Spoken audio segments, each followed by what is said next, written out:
Visakha Gajuwaka Aganampudi tollgate ను ఎట్టకేలకు తొలగించారు. ఎంతో కాలం నుంచి స్థానికులు మొరపెట్టుకున్నప్పటికీ హైకోర్టు ఉత్తర్వులను ధిక్కరించి మరీ టోల్ ప్లాజా కొనసాగిస్తున్నారు.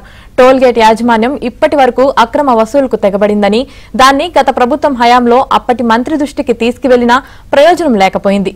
దీంతో ప్రజలు తీవ్ర ఇబ్బందులు ఎదుర్కొన్నారు. తాజాగా ఎమ్మెల్యే పల్లా శ్రీనివాసరావు ఆధ్వర్యంలో టోల్గేట్ ను తొలగించారు.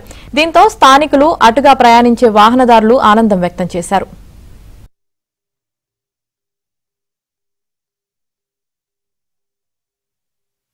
అగనంపూడి టోల్గేట్ నిన్న గాజువాక శాసనసభ వర్యులు పల్లా శ్రీనివాసరావు ఆదేశాల మేరకు మరి తొలగించడం జరిగింది.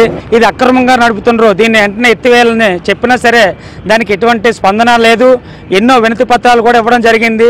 మరి ఇంతకుముందు గాజువాక శాసనసభ వర్యులు పల్లా శ్రీనివాసరావు ఆధ్వర్యంలో ఇది నిలిపేయడం జరిగింది. మళ్ళా వైసీపీ వాళ్ళు వాళ్ళ లాలూచిపడి డబ్బుల కోసం దీన్ని మళ్ళీ యథావిధిగా స్టార్ట్ చేయడం జరిగింది.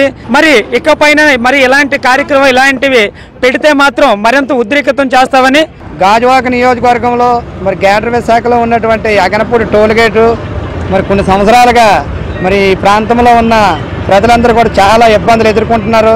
వైసీపీ ప్రభుత్వం వచ్చిన తర్వాత మళ్ళీ దాన్ని యథావిధిగా మరి 5 సంవత్సరాలు కొనసాగించారు. మరి పల్లా శ్రీనివాసరావు గారు మొన్న ఏదైతే 2024 సంవత్సరం మరి మొన్న ఎలక్షన్ జరిగిందో ఆ ఎలక్షన్లో మరి ప్రజలందరికీ మాట ఇచ్చారు.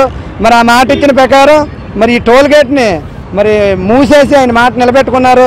పల్లా శ్రీనివాసరావు గారు వచ్చి అన్న మాట ప్రకారంగా తనకు ప్రజలకు ఇచ్చిన మాట ప్రకారంగా మాట నిలబెట్టుకొని ఆయన ఈ టోల్గేట్ తీయించారు. ఆయనకి ధన్యవాదాలు. శ్రీ పల్లా శ్రీనివాసరావు గారు గౌరవనీయ శాసనసభ్యులు, ఇప్పుడు రాష్ట్ర పార్టీ అధ్యక్షులు కూడా అతను ఇచ్చిన హామీ ప్రకారంగా ఈరోజు టోల్గేట్ని తొలగించడం జరిగింది. మరి భవిష్యత్తులో అతను ఇచ్చిన హామీలన్నీ కూడా అతను నెరవేరుస్తారని చెప్పి ప్రజలందరూ కూడా మంచి నమ్మకంతో ఉన్నారు.